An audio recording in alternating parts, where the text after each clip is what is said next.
It's Monday, October 27th, 2025, and this is episode 346 of You Can Bet on That.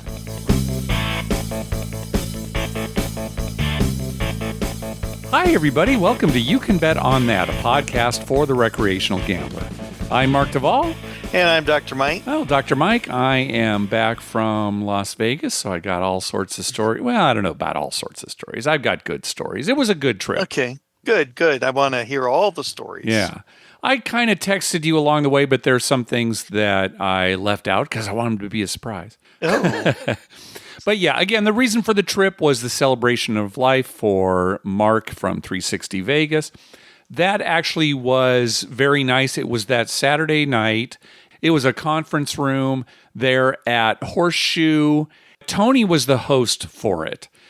And this was smart. He got up there and he would introduce speakers. There were 4 people who spoke. And after each person spoke, and it was very emotional, obviously, when they were up there speaking, Tony would say, okay, we're going to take a little break here, go get another drink, and we'll have our next speaker in, 10 or 15 minutes. So putting a break between all the speakers really helped on an emotional level because, between speakers you could talk and maybe start laughing again, and yeah. Right, you catch your breath almost. Yeah, right, that's a good way of putting it, yeah. The event, Josh from 360 Vegas, J-Dubs, I think he summed it up really good. He said, it's good to be here. I'm not happy to be here. That was kind of the sentiment. This is what we needed to do. We're all together. Mm-hmm. This community is really tight. But of course, The reason that we're here is not a happy reason. But I think it was really well done, and we reflected on Mark and his impact on the community. So just a really good get-together that Saturday night. And then the next day was a little less formal. We all met at the Vesper Bar at the Cosmopolitan. I didn't even know existed. You got to walk all the way to the back on it. It's on the main floor there. But they've got this little kind of alcove there at the bar. No TV screens or anything. You can just kind of sit and socialize and get drinks. And so that was really nice as well. There's talk about maybe they will release some of the audio from the event as a 360 Vegas episode. That is still, I think, up in the air, but that would be nice because everyone could hear it. Right. But the Vegas trip, it was really an enjoyable trip. I met up with Tim Lawson. That first night, Friday night, we ate dinner at Barry's at Circa, which I've never been to before. It's their steakhouse. That was really good. We just had a really good dinner. We watched Shohei Ohtani and his incredible game, was on that Friday night, pitching and all the home runs and everything. And not so incredible last night. No. Yeah, it's so funny because Sherry says, whenever I sit and watch, Ohtani strikes out or flies out. She's never seen him do anything at the plate. And of course, she watched the whole game last night with me. Nothing. Yeah. Struck out like 3 times, right? I think. So I don't know if it's Sherry or if he's really not that great a player. We're just fooling ourselves. But, no, it's just the way it's worked out. I mean, He is a great player. Yeah. There's no doubt about that. Yeah. But I don't think Sherry's jinxing him from San Diego. Probably not. All the way to Toronto. I mean, she's got some pretty good jinx power then. And then on Sunday night, I had dinner with Tim and Jimmy at Komodo at Fontainebleau, and that was excellent as well. I want to thank both of them, actually, because I didn't have to pay for either of those meals. So thank you very much to Tim for both meals and Jimmy, when we were at Fontainebleau. We played some high-limit Baccarat at Fontainebleau like Tim and I did last time. That's great. Love the room there. The only thing that could have made it better this time was there was a player there who he seemed okay at first, but then he was a little rough around the edges and was not treating the staff very well. Luckily, we didn't play with him too long. But what was he doing to the staff? Well, he was doing inappropriate things. Like we had a female dealer and he was holding up like a $25 chip and saying, I'll tip you if you say that you love me. I'll tip you if you say. And this woman, she was kind of middle-aged, married. She basically looked away, wouldn't respond to him. It's just crap. Things like that. And stupid stuff. yeah, and then alcohol involved. Oh yeah, there was alcohol involved. Okay, so that's part of it. And there were other times where, when you get to touch the cards, if everybody's betting the same amount, the dealer will sometimes just hand the cards to, whoever hasn't done it in a while or whatever. It's sort of arbitrary. Right? It's supposed to be whoever has the most bet on banker or player gets to, bend that hand. Right. And he was getting upset about that. How come I wasn't? Let's not dwell on that, because really, we had a great time again at the Fontainebleau high limit room there playing box. So that was really good. Let's see. I've got some stories here written down. You can probably see them here on the show notes. We were talking about, the Hardways all day side bet. Is it going to be spreading? Now, I did not actually go to a lot of casinos, but I played quite a bit at Horseshoe, and they did have the Hardways all day, along with the repeater bet. So no all small tall. Yeah. No all tall small at all on any other tables? I was only on 2 tables that were ever open, and both of them were Hardways all day and the repeater. Wow. Yeah. Wow.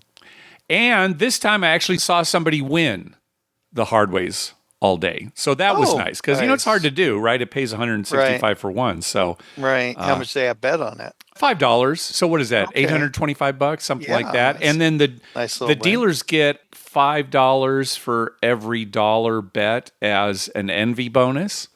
Okay. So they got some too. So it was nice to finally see that hit. Yeah, it's one of those bets. It's so simple. We may see it spreading more.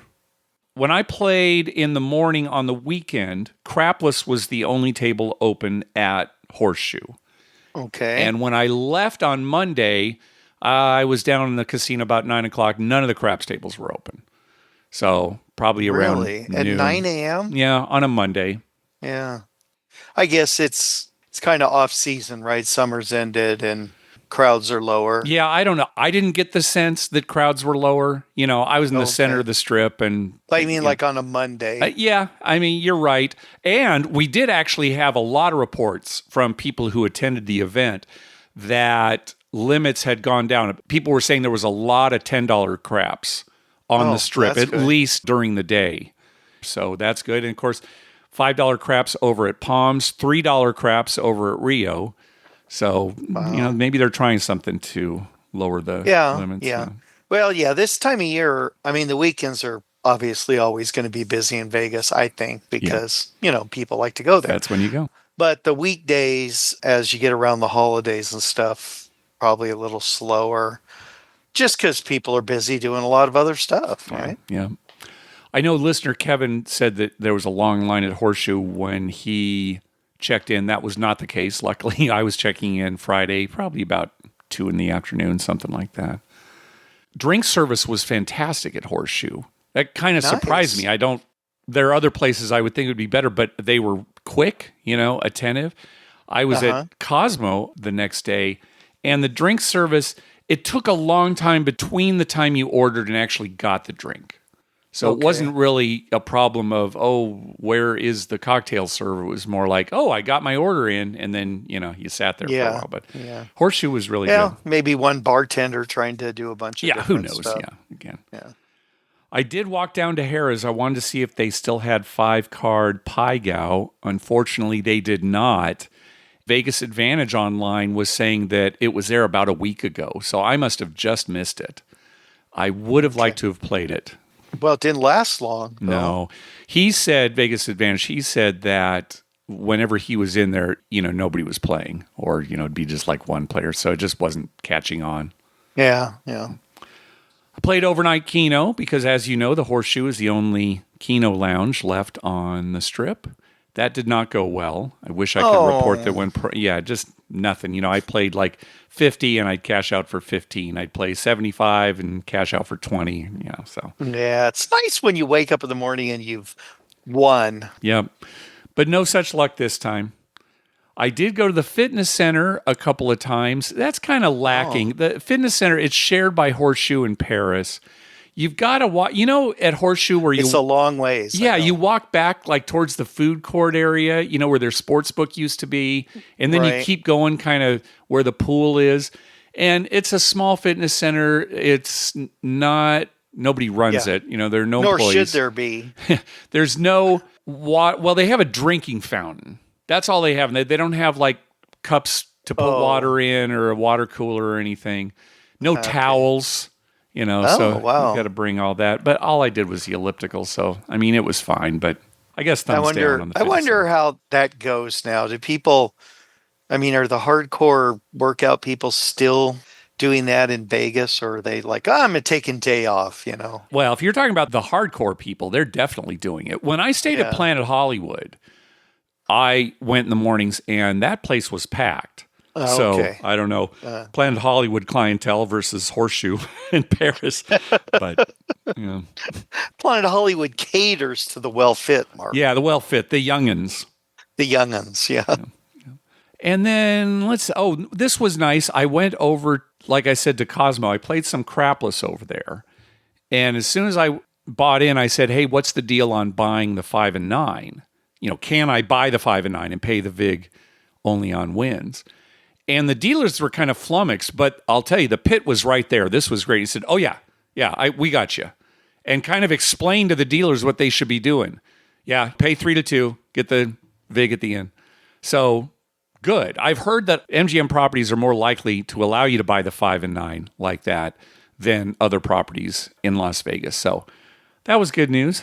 And Nice, yeah. eked out a small win for the weekend. Got to eat some Tommy burgers on the drive as usual. Tell me about this text that you sent me that you were following Tim to, was it Fontainebleau, or I can't remember where you said you were going, but and then you said, I'm a bit tipsy. And then you said, walking, not driving. Oh, yeah. Here, let me see if I can find that text. The funny thing is that I read that, and then I didn't hear from you until the next day. I'm like, well, I hope he made it. Oh, here it was. Yeah. I said, I'm a little tipsy, but I'm following Tim and Jimmy to Resorts World. Oh, Resorts World. Okay. Walking, not driving. Yeah. We were already at Fontainebleau. And Okay, so we all said, right. let's go check out Resorts World, see what their high limit room is like. So that's all it was. Yeah. Okay, I wouldn't all get in right. the car and drive. When I got that, I was like, oh my, I hope he made it okay. No, I drank a lot over at the Fontainebleau high limit, and then we decided to walk over to Resorts World. And so, yeah, I think my sister and my mom FaceTimed me then too. Oh, how's it going? And I guess I was a little, I don't know how that turned out You for didn't them. tell your I'll have mom, to ask well, them. I'm tipsy. A little tipsy, Hope I Mom. make- hope I Whoa, the curb, Mom. Yeah, you remember that curb problem you had that one time. I do. And yeah, I just had a verbena over at Cosmo and oh man, I hurt myself. Okay. Anyway, that's pretty much the trip. I'm trying to remember other things. Any questions for me? I went through that pretty fast. I don't know, but any No, questions for me? I think I was able to follow it all. All right, good. Surprisingly enough. Yeah, I'm very much looking forward to December, Yes. and I've already made my plane reservations, so Excellent. I'm locked in. Okay, good. So we're talking about Zorkfest. It's that first weekend in December.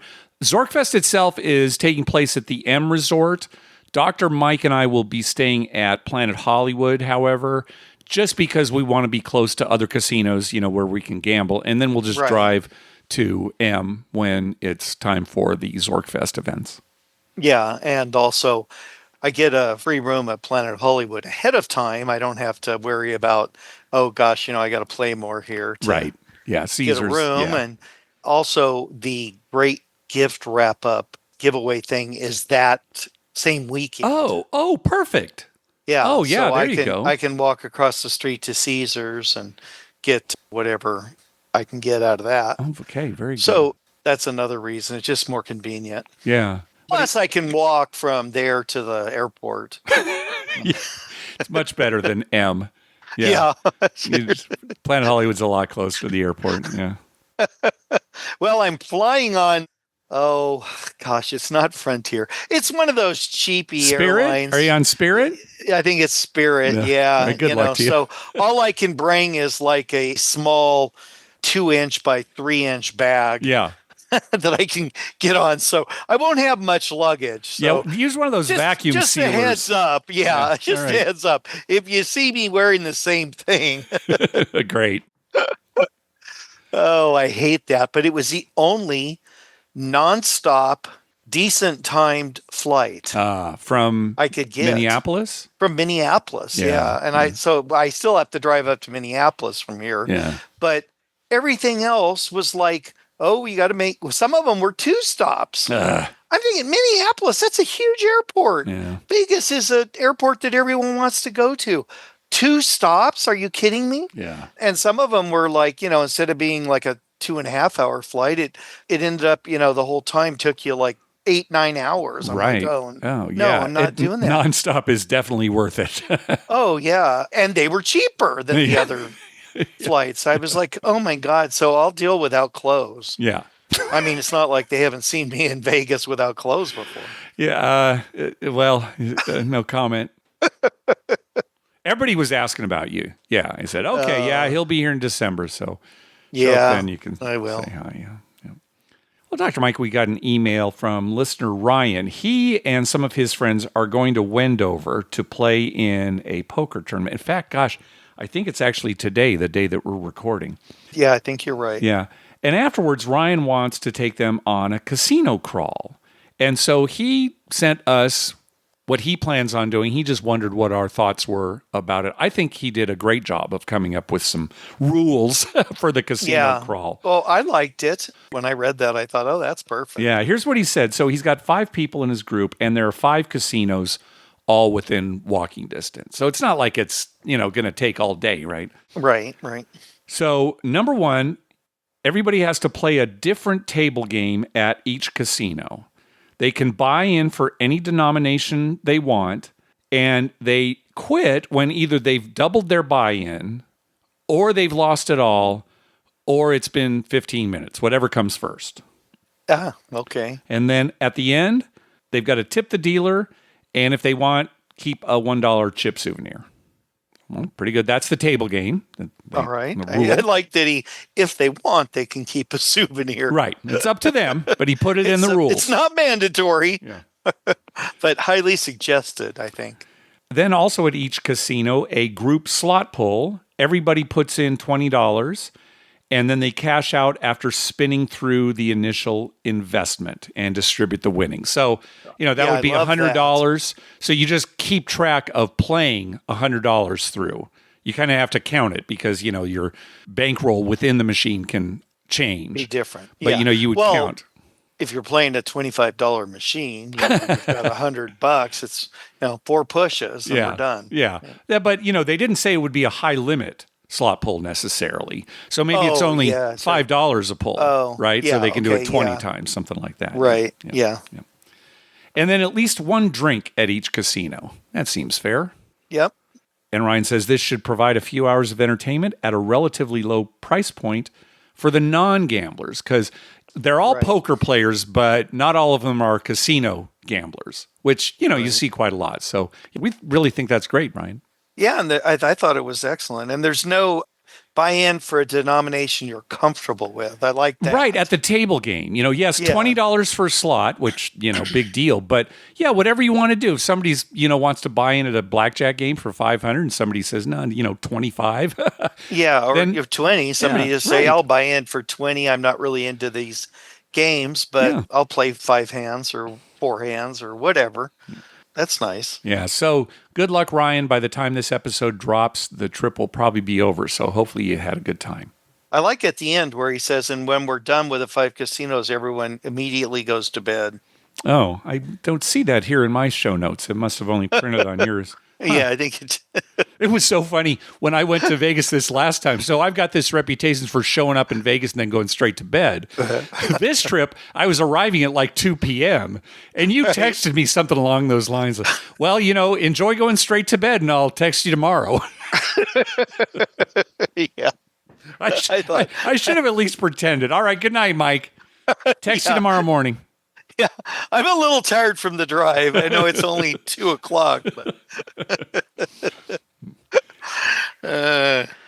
Hey, thanks to everyone who's been clicking through our Amazon link. Remember, whenever you're going to buy something through Amazon, please go to our page first. YouCanBetOnThat.com and click through our Amazon link towards the top of the page. That means it's time for voicemails. First up is Eamon. All right, gentlemen, Eamon from London here, where I am reporting live from what I believe to be the first sportsbook in the UK. Recent changes in gaming law have made it possible to actually have sports betting in a casino. So they have traditionally always been separate, but now there is one at the Hippodrome. It is called Paddy's. So Paddy's is a big online player, and now there is a sportsbook at the Hippodrome down in the basement called Paddy's Sportsbook. I'm also excited to say what I believe a first in London, at least as far as I can tell, because I've been looking everywhere, is video poker. However, the pay tables look absolutely awful to me. Full House pays $6, Flush pays $5 on a $1 bet or a £1 bet. However, when playing max bet, a Royal Flush does pay $4,700. So I don't really know how that evens out the pay table with the progressive on the Royal, but that does kind of suck to have a 6-5 game. But nonetheless, at least they have video poker for the first time as far as I can tell here. Anyways, that is it for now. I will send you over some information about how the gaming law has changed and what has changed here in the UK. All right, thanks, Eamon. Yeah, he sent me some pay tables from those video poker machines. They were terrible, even with the progressive being a little more than 4,000. Yeah, they do not sound good. So it seems odd to us to hear that sports books are now allowed in casinos in England. Sort of the opposite of what happened here in the United States, right? So you'd be able to make a bet with the bookies on the high street, like in your town in England, but not in the casino. So this is now a different thing where they can sit and watch the matches and make the bets and everything. And so make bets. That's good news, yeah.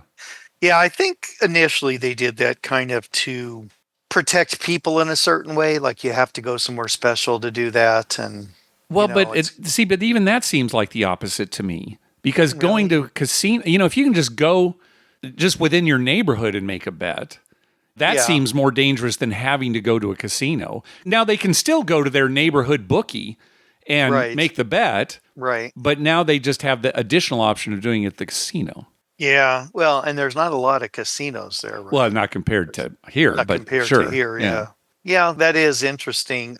I'm trying to remember, but I'm pretty sure in the 70s in Australia, when we were there were betting places. You could buy your lottery tickets there or make a sports wager or horse race bet, things like that. And I don't remember them being like real convenient, at least not where we lived, but they were there. It wasn't, you didn't have to go far to get to one. Okay. So just to remind listeners, Dr. Mike lived in Australia for a time when he was a kid. Obviously, he was too young to go to casinos, that kind of thing, make bets. Yeah, I think I was 17. Yeah, but if anybody remembers from the 70s or even can give us some updates now as far, because Australia is a big gambling country.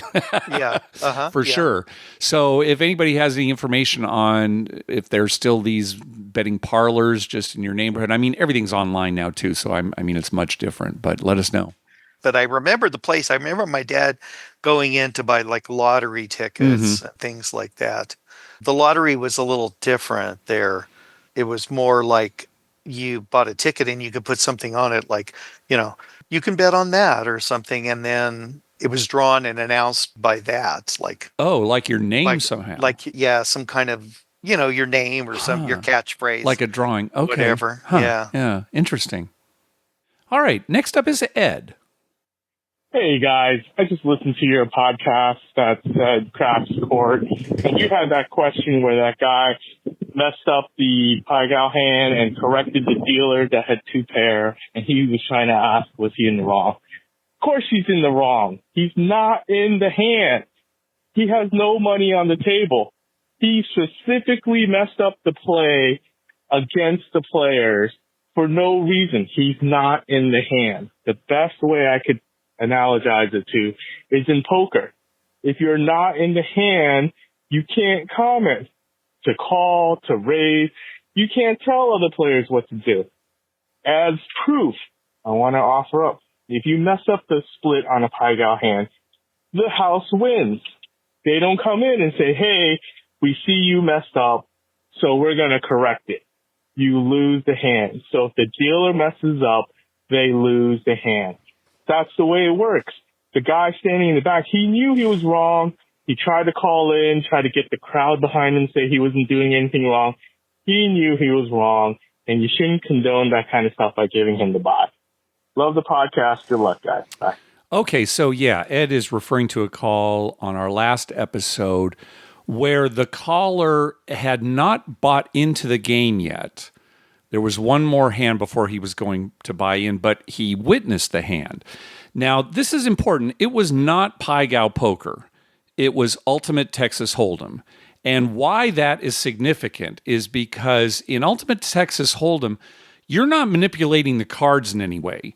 You're not making a decision on how you're going to play the hand. Your only decision is when you're going to raise or raise it all or fold, right? It's all just betting. You don't change your hand. So in the game that our original caller was watching, it just came down to hand interpretation, not actually setting the hand. And Ed used poker as an analogy, but I don't think that analogy fits because Ed was saying, yeah, you can't tell people when to raise and, stuff like that. Yeah, of course you can't. But this was not a case of the original caller telling anybody how to play their hand. It was just hand interpretation. And in fact, in poker, players are encouraged to correct hand interpretation if there's a mistake, even if they're not involved in the hand, right? It's for the integrity of the game. And plus, you're not playing against the casino. These are players playing against each other, right? So yes, you can't say, oh, raise here, oh, fold here. But you're supposed to say, oh, you've got a flush. You think you only have top pair, you've actually got a flush. Okay. Right. All those things taken into account, what happened was our caller, our original caller, looked at the hand, immediately said something like, oh, if I had played, I would have gotten that straight. When the dealer only thought that the dealer had two pair. And the players at the table got mad at our listener for calling that to the dealer's attention. We said our listener had not done anything wrong, kind of emphasizing the word wrong, like what's right and what's wrong, even though Dr. Mike and I agreed that we would not have said anything because, like Ed said, we were not involved in the hand. Obviously, I'm trying to be diplomatic whenever we respond to calls like this, but I still stand by what I said last episode. I don't think our listener did anything wrong. I don't know that he did the right thing either. Maybe he did do the right thing because something like that helps the dealer. The dealer doesn't get in trouble for making a mistake. There's so many ways you can look at this. So just wanted to kind of put that all out there. Whatever opinion you have might not agree with Dr. Mike and me, might not agree with Ed, but that's what happened. I just wanted to get all the facts straight. Yeah, it's one of those situations, and this happens in everything in life. Sometimes it's clear cut, like, no, they shouldn't have done that. Mm-hmm. Sometimes it's clear cut, yeah, they should have done that. But most of the time in our lives, it's like, well, depends on how you look at the situation and if you have all the facts, and it's not that easy a call. Yeah. And the original caller who called attention to this, it was clear that he didn't do it on purpose. Right? He actually saw the straight. It's not clear whether or not he knew at that point that the dealer only thought he had two pair. But our listener saw the straight, just made a comment, oh, I would have gotten that straight. Right? He wasn't intentionally trying to prevent the other players at the table from getting incorrectly paid. He could have almost just been thinking out loud. Right. I could see me doing this without thinking. And I would have felt bad afterwards. It's like, I shouldn't have said anything. But what do you tell me when we're playing poker and I say, oh, why didn't I stay? I would have made the full house, or I would have made the flush, or something like that. And then you always will turn to me and say, well, you didn't stay in. Yeah. It's not interesting. Your It's story's not interesting because you That's didn't what stay in. Because you didn't stay in. Somebody at the table should have turned to the guy. Well, that's not interesting. You didn't stay in. So I'm constantly Right. saying that to the guys at poker because oh God, if a deuce had come up in the end, I would have had the nuts. Oh yeah? Well, if I'd been dealt four of a kind, I would have scooped and won jackpot. yeah. And just tell him, well, if Mike was here, he would have got a straight flush on every hand.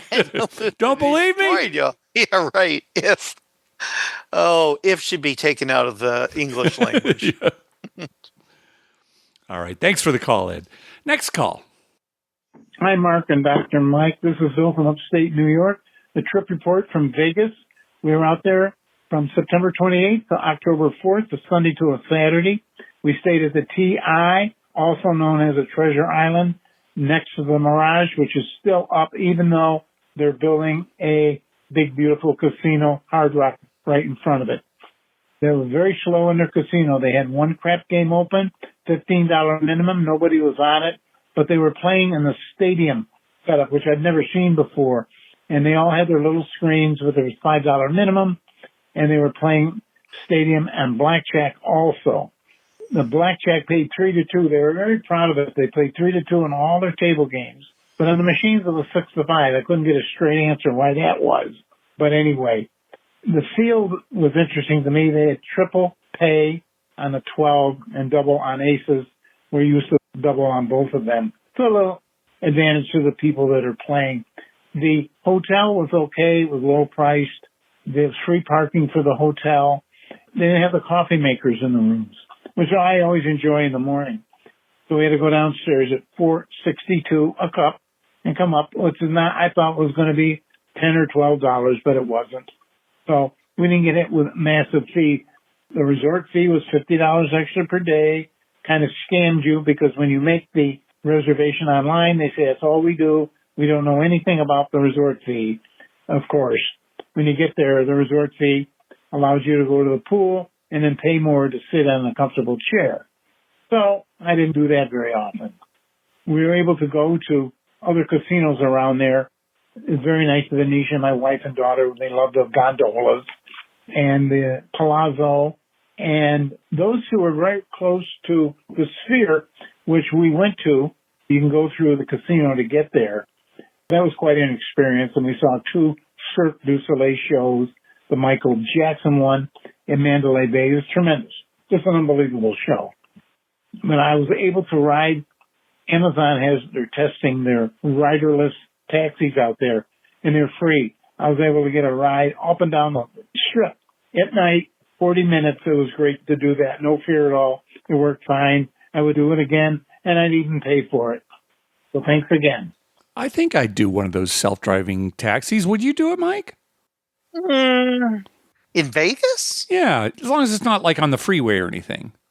Yeah, if it wasn't on the freeway, I'd probably do it. Yeah. I'd kind of like to get if you crash, big deal, right? How hurt could you be? Yeah. Just on the surface streets in Las Vegas. You could be killed dead. I guess so. Lynn loves that when Killed dead. They were killed dead. How else were they killed? It's all from that old Raid ad. Kills bugs dead. Kills bugs dead. Yeah. We saw, honestly, somebody on a national network news say that they were killed dead. Fatally killed dead. Fatally killed dead. Yeah. Well, I mean, they were dead, Mark. Yeah, it was. They weren't breathing or anything. Yeah, this wasn't like Spock coming back. This was. They were dead. Yeah. It's going to be nice when we're able to remove somebody's brain and then control them with a little remote control box. Yeah, it's got like 2 buttons on it. Yeah, that's got like 2 buttons on it. Yeah. Worst episode ever. Well, best episode ever, Mark. I guess. I love that episode. Well, thanks for the trip report. Yeah, I don't know if you've seen pictures, Mike, of them building the guitar for the new Hard Rock where Mirage used to be. I saw some pictures online. Oh, that's going to be pretty cool. I actually drove by it this trip. It's going to be huge. Oh, my God. This is going to be pretty spectacular. A giant guitar right there on the strip. Yeah, looking forward to it. All right, next call. Hello, Mark and Dr. Mike. This is Frank from St. Louis. I'm just responding to the caller who asked in your last episode, 345, about the worst crap session that he had. I'd like to share mine. The day was October 14th, 2003, and I can tell you why I remember that day.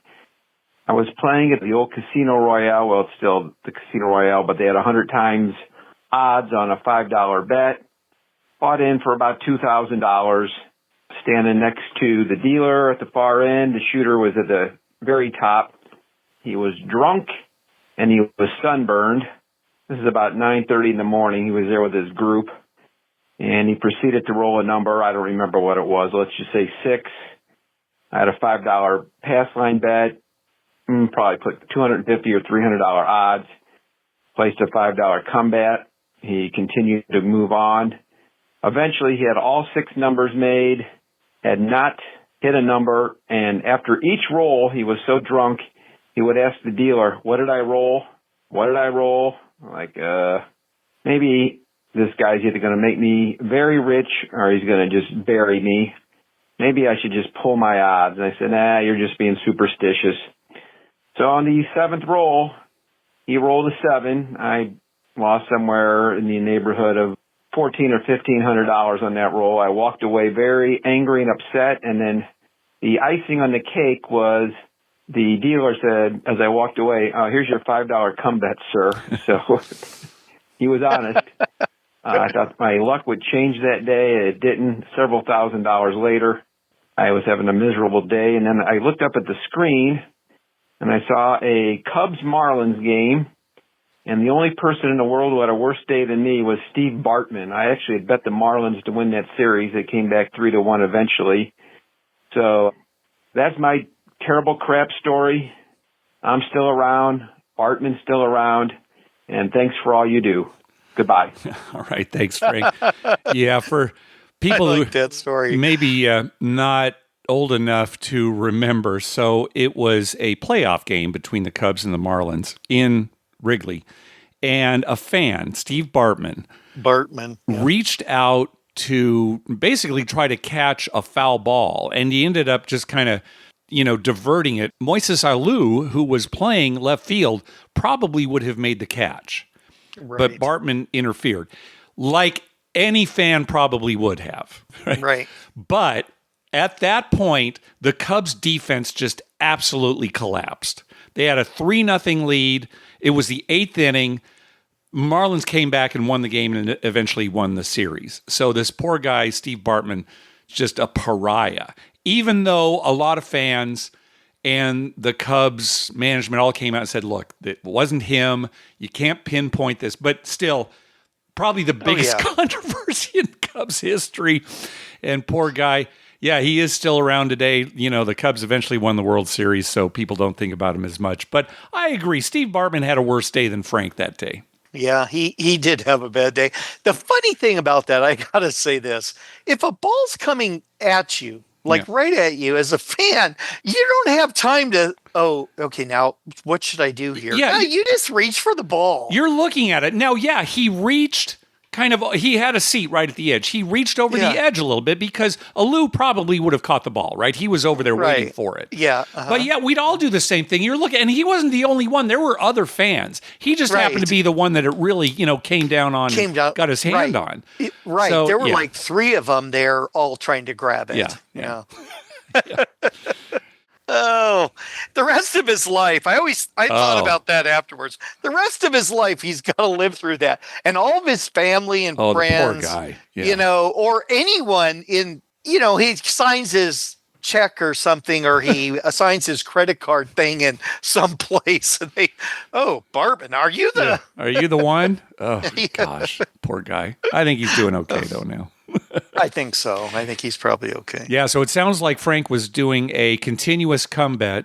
So yeah, that's the worst roll you can have. You go up on every single number and then a 7 out, which is pretty hard to do. Yeah, it is hard to do. No repeaters. Although we've done that. Oh, yeah. It's happened to me. Yeah. Okay, next call. Here's Thomas. Hey, Mike and Dr. Mike, how's it going? My name is Thomas. I'm a car dealer at a casino in Canada. First of all, I just wanted to say I love your guys' podcast. I just started listening to it recently. I got a colleague whose name is Mike, and since I started listening to you guys, I keep calling him Dr. Mike. But I wanted to share something that you guys might find funny or interesting. My casino is kind of weird for some things. We used to have Spanish 21, but now we don't have Spanish anymore. We still have the same game, but the casino didn't want to pay the royalties for the name. So instead of being named Spanish 21, it's named Bahamas Bonus. Yes, you heard that right. Bahamas Bonus instead of Spanish 21. Bonus. And they did that to another game. They did that more recently for High Card Flush. It's not named High Card Flush anymore. It's named I Love Suits.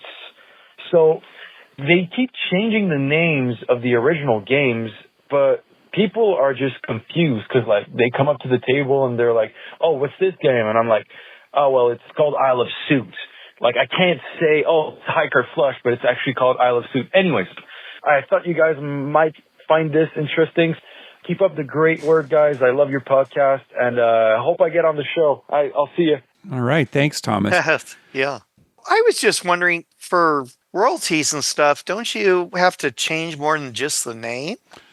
I don't know the legality of it, but I don't think this is a case where Thomas's casino was coming up with names on their own, because Bahamas Bonus and I Love Suits are both also copyrighted games. In fact, when I was in Vegas, I saw I Love Suits at several casinos. It actually is I Heart Suits, kind of like the I Heart NY bumper stickers. Right. But how they get away with it being basically the same game, I don't know. But I'm guessing, Thomas, that your casino is still paying royalties, just to different companies, and maybe it's less expensive. Right, maybe less expensive royalties. Yeah.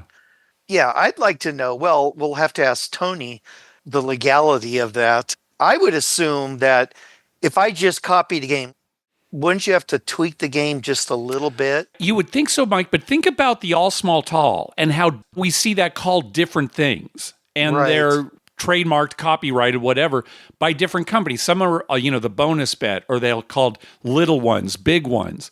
But it's the same bet with the same payouts, same rules. Yeah. So I don't know. I wonder who I would write a letter to, a tersely worded letter. A tersely, yeah. About how confusing that is. Gaming, send it to gaming, Nevada gaming. Yeah. Nevada gaming? Yeah. You think so? Yeah. Okay. Yeah. Well, but he's in Canada. Well, I know he's in Canada and that's how they're doing it. But this happens in the United States. Like I said, I saw I Love Suits all over town and not High Card Flush. Why the difference? I don't know. I just don't want to be complicit in some lawsuit where I played that game and I shouldn't have been because that's an illegal name. Well, you know what you do is you sign it under somebody else's name and then you drive to Iowa and mail the letter from there. Ah, okay. That's good. They'll never suspect it from Iowa. Never expect it, especially when you've got your correct return address on the letter inside. Yeah, right. They may be able to track you down because you want a response after all. Yeah, you want to get a response back.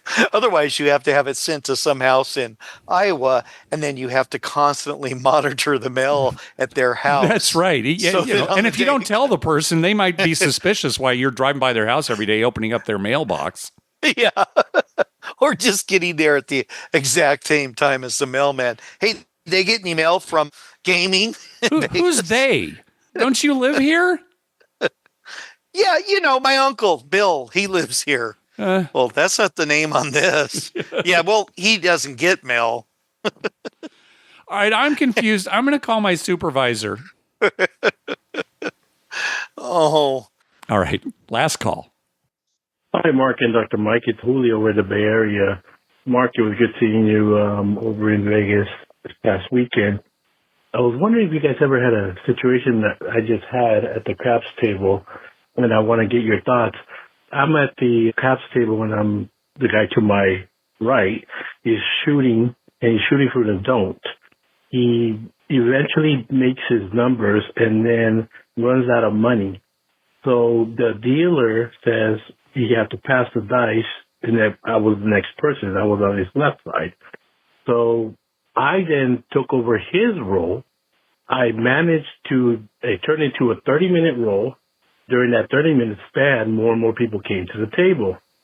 But when I rolled 7 out, the people that weren't at the table and some of the people there, they were like, why is he rolling again?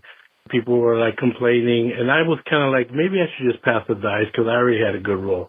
But some of the people that were there were like, no, roll again, roll again. And I was kind of like, you know what? It's not going to be another good roll. So anyways, half of the people were like, roll. Some people were like, no, why is he rolling? So they explained it. They settled it. So I went ahead and take the dice. And of course what happened was I only rolled like 2 numbers and it was like 7 out. And then everyone was like, you see, what a waste of time. You shouldn't have been rolling and whatever. So in my head, I was like, you know what? Maybe I should have just passed it. I'm just wondering, what would you guys do? Would you guys take your roll that's entitled to you, even though you had a good roll already, or just pass the dice? All right. Have a good one. Just want to see what you guys thought. All right. Thanks, Julio. Yeah, good to see you as well.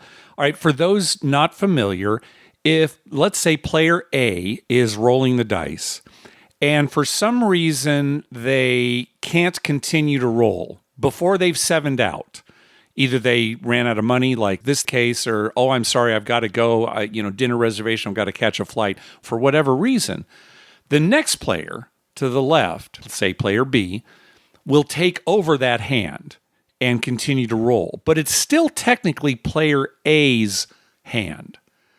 So once player B 7's out, now it becomes player B's turn to roll. So in a sense, player B gets to roll twice in a row.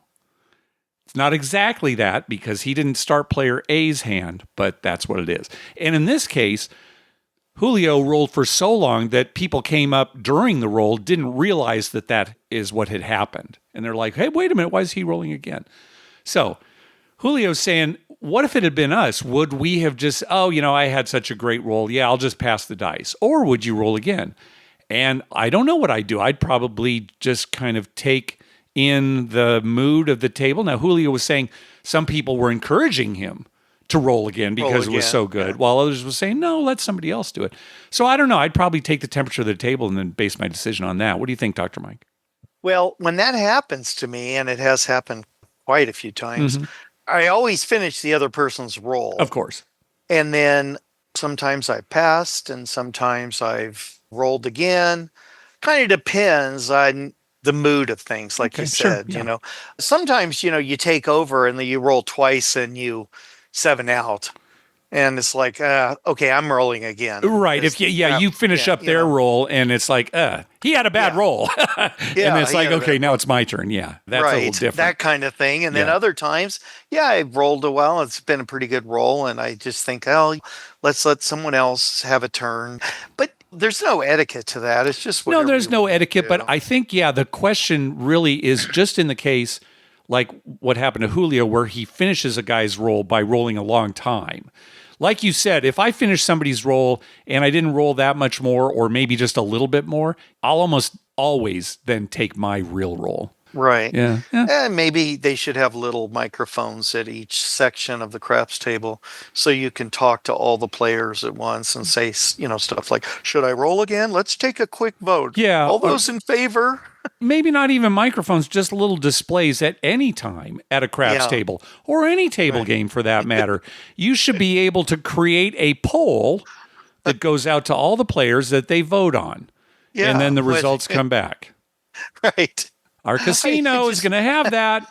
You rolled a 3, then you roll a 12, and then on the screen it's new shooter. Everyone's decided we don't want you anymore. Boy, that's a cruel world. That's like 1984 or something. Well, we'll have that at our casino. Yeah. All right. Well, that's going to do it for this episode. We want to thank some people for some recurring donations. From Nathan, from the National Association of Casino Party Operators, from Brian and Sarah, from the guys over at Crap Vegas, from Josh, from Brian Dancer, and from the International Brotherhood of Gobbling Donkeys. Thank you very much for those recurring donations. We also got a donation from listener John K. Hi, Mark and Dr. Mike. Karma donation for a friend's trip to Vegas. I made my first ever Karma donation before a trip in June. When I arrived at Aria, they offered a free upgrade to a corner tower suite. Nice. Not sure how you guys did that, but I'm hooked. You'll be getting donations before every trip from now on. So thank you very much, John K.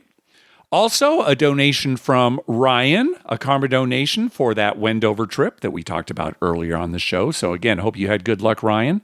Yeah, it's going on now. Yeah, so right now. It's 3:30 here. Yep. Where I'm at, it's only 1:30 there, so they're probably right in the middle of it. Yeah, or still playing poker. It sounded like the tournament was going to end about noon, so yeah, that should be good. Yeah, if I read it right, maybe it starts at noon. What tournament ends at noon? I don't know. Maybe in Wendover. Yeah, maybe it's a tournament for older guys. We get up at 5:30, start playing poker at 6. That's typical poker. Getting up early. Getting up early. And then, Dr. Mike, when I was in Vegas, your school fund got very generous donations from Original David, Jimmy, Eric Rosenthal, John B., and Bogan. And I've sent that along to you. So thank you very much. Yes, and guys. I was floored with that. Yeah. How did that come up? Did they just... We were all sitting at the Vesper bar, and that just happened. We were sitting talking about all sorts of things. Your name came up quite a bit during the trip. And everybody just tossed in. So. Yeah, blew me away. Yeah. And I can't tell you how much I appreciate it. The next day I told the counselor at the school, I said, we were donated some more money. Is there anything anybody needs? And she told me about a kid who did need some shoes that whatever reason his foot's real big. I said, okay, fine, go get them and I'll reimburse you. Yeah. So that's how we're spreading it out. But just made that kid's day, you guys. Unbelievable. Yeah, fantastic. Very, it'll cover the shoes and more. So, very generous. A lot more than the shoes. Yeah. It's just that was the first thing she knew right off the bat that this kid needed. Yeah. That's great. Thanks again, guys. Hey, at the top of our webpage, you'll find a link to our store where you can buy You Can Bet on That and the Better Life merchandise. Or you can just go directly to bettermerch.com. That's BETTOR merch.com. Also, you can find a list of all the gambling-related shows coming up on American television at youcanbetonthat.com/TV-listings. And we've got a list of gambling-related movies at youcanbetonthat.com/movies. We'd love to hear from you. Call our voicemail hotline at 951-292-4377. That's 951-2-WAGERS. 9512-WAGERS. Or you can email us at youcanbetonThat@gmail.com. We're also on Twitter at You Can Bet on That and on Facebook at facebook.com/YouCanBetOnThat. Over to you, Dr. Mike. Well, Mark, a couple of things have crossed my mind as we've been talking. One of them, just from the donation that the guys sent for the school, I was reading the other night about Josh Allen, the quarterback for the Buffalo Bills, how he grew up in a divorce situation and he lived with his father and they couldn't really afford a home or anything. So they lived out of their car for quite a long time and how his youth was, right? And now being a NFL quarterback who's quite good and making lots of money, how things have changed. And he was saying something about, well, we never gave up, and people helped us along the way. And it just reinforces the fact that our job here is to take care of each other. And sometimes people end up in a unexpectedly bad place and they need a little help. Yeah. Like the kid at school doesn't have shoes because same thing. It's kind of a divorce situation. Mom has no money. Dad's gone, that kind of thing. So we should all think about that a little more. And guys like those guys that just out of the blue donate money and stuff, excellent. If you want good karma or whatever, you believe in, that's the way to do it. Yeah, outstanding. Then also, I was watching a thing, I don't know what it was on, Instagram or something that the girl sent me where a guy was walking down the street and he would just hold his hand out to a stranger. Like, I'm going to shake your hand. And then when they grabbed his hand to shake it, he spun them around, a little twirly thing. Okay, like a dance? Like a dance thing, yeah. And it was funny. I don't know how many people would get mad at that. Most of them just smiled and laughed and thought it was great. So I'm going to start doing that. Oh, boy.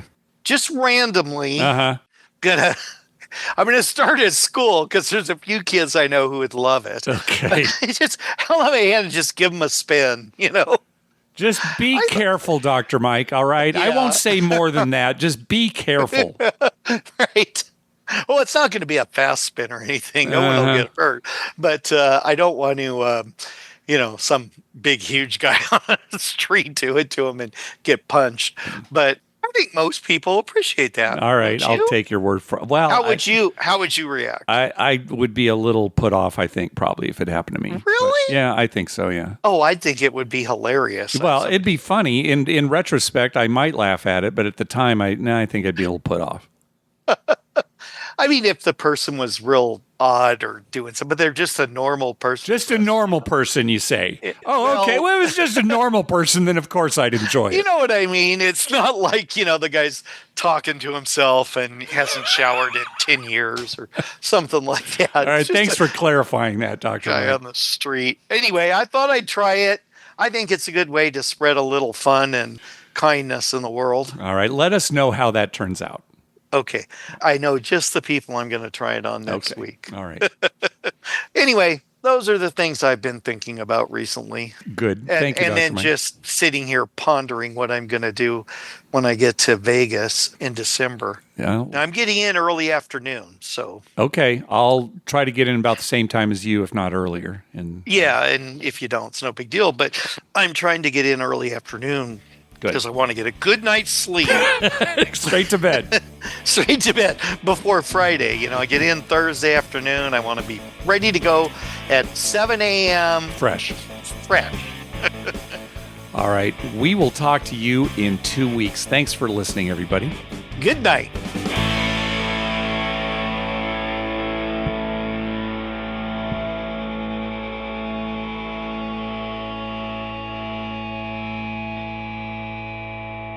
You think you're so smart.